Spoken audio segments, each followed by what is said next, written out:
A tragédia do voo Rio-Paris da Air France comoveu o mundo.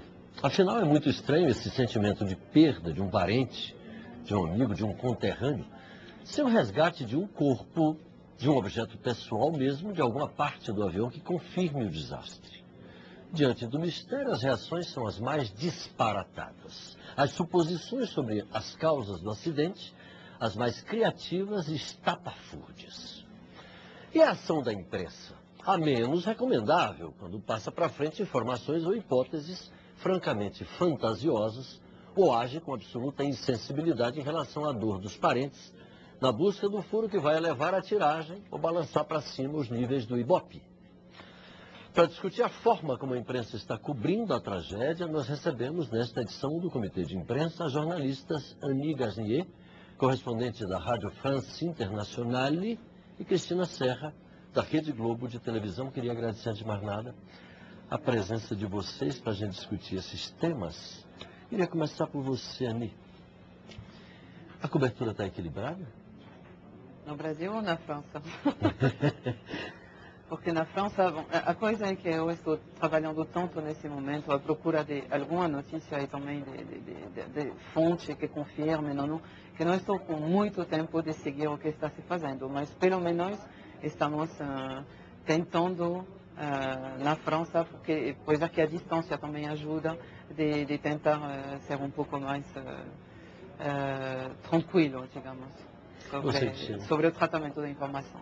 Olha, Paulo, eu acho que a cobertura está muito confusa, né? Aqui no Brasil, a gente tem uma experiência já de cobertura desse setor aéreo por causa da crise aérea, do apagão, de 2 desastres muito grandes e muito recentes. E aí agora acontece o seguinte, é que nem em época de Copa do Mundo, que todo mundo vira técnico de futebol, todo mundo agora no Brasil entende de questões aéreas, de questões técnicas, e nós, evidentemente, que nós não sabemos de absolutamente nada, o nosso conhecimento é completamente superficial.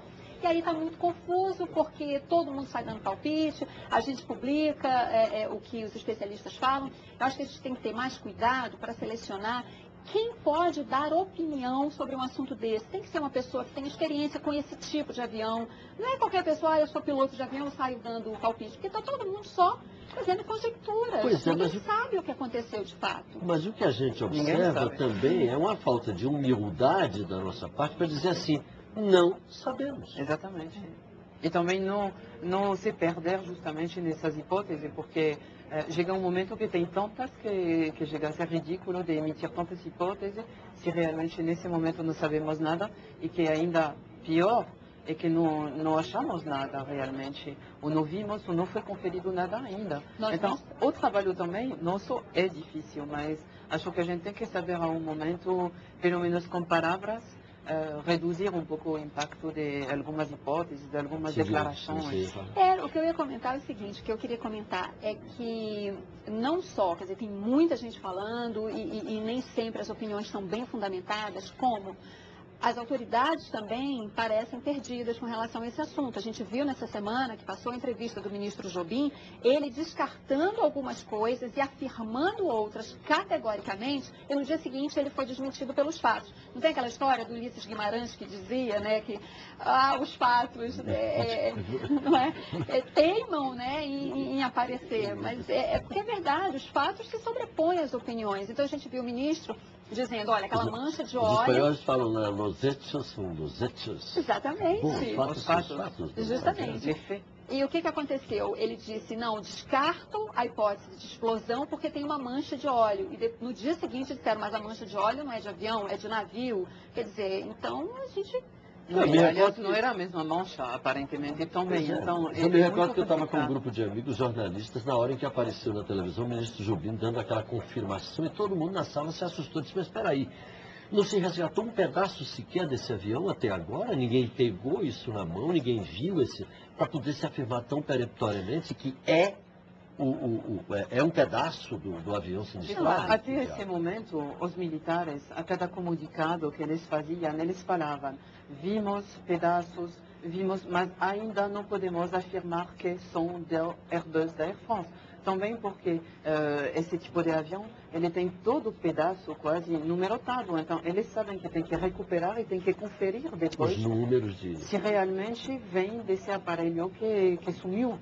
E até agora... isso que ela está falando pelo seguinte, no começo da cobertura, que era o porta-voz da aeronáutica que estava falando, ele foi extremamente correto, cauteloso, falando isso, o avião, o radar detectou, mas a gente precisa recolher um pedaço, ver se tem número de série para identificar. Só que quando o ministro falou, criou toda essa confusão, porque ele afirmou categoricamente que eram destroços do Airbus e, na verdade, não se sabe. Ele agora apontou o lugar onde teria caído, que nesse momento ainda não sabemos.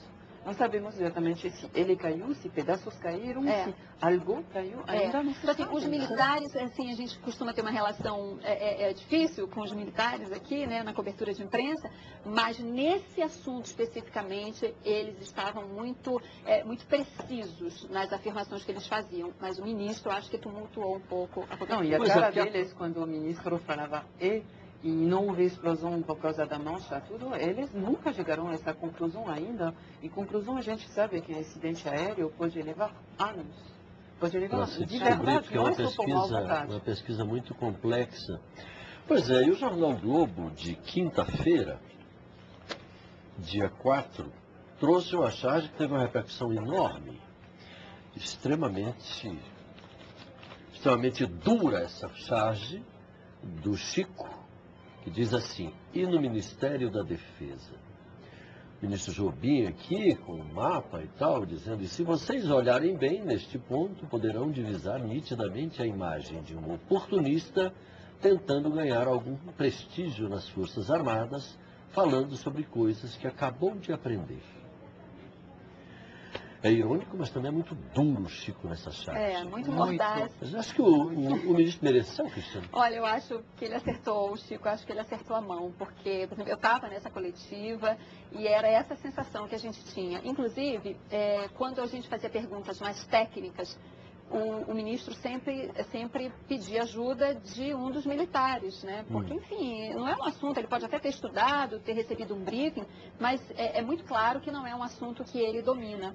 Então, ficou realmente essa sensação de desconforto, com todo o respeito que eu tenho ao ministro, mas essa sensação de desconforto era muito evidente lá no momento da entrevista. Quem assistiu em casa, que o Chico não estava lá, mas ele captou perfeitamente o momento e expressou aí na charge. O momento que ele fez alusão também aos corpos, como você estava lá, eu estava em casa, mas seguindo a Globo News deu ao vivo. Acompanhou. Quando ele falou e deixou entender que também tem tubarão na área, tudo foi... Era muito difícil imaginar. Só porque era a costa de Pernambuco, que é famosa pelos tubarões? Seria horrível amanhã achar um barco com eles vivos, não? Então, eu acho que nesse momento que nós estamos sabendo nada, assustou todo mundo. E imagino que os familiares devem ter ficado também muito assustados com isso, porque são eles. 220 mortos significa quantos? 1000 pessoas ontem na Candelária, não sei quantos em Paris. Muita gente está... Amigos, colegas, estão sendo tocados. E é o tipo do detalhe mórbido que eu acho que não interessa a ninguém, né?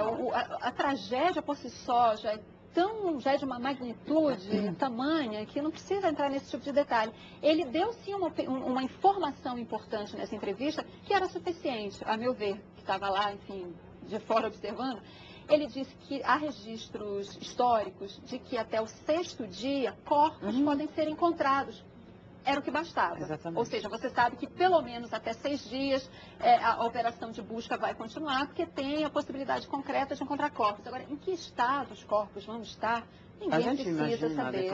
Todo mundo imagina. E uma coisa é a costa de Pernambuco, outra coisa é aquela área lá perto da costa da África, numa profundidade de 4 metros. Pois é. Agora, até pela lógica de Paulo, qualquer leigo, eu sou um leigo completo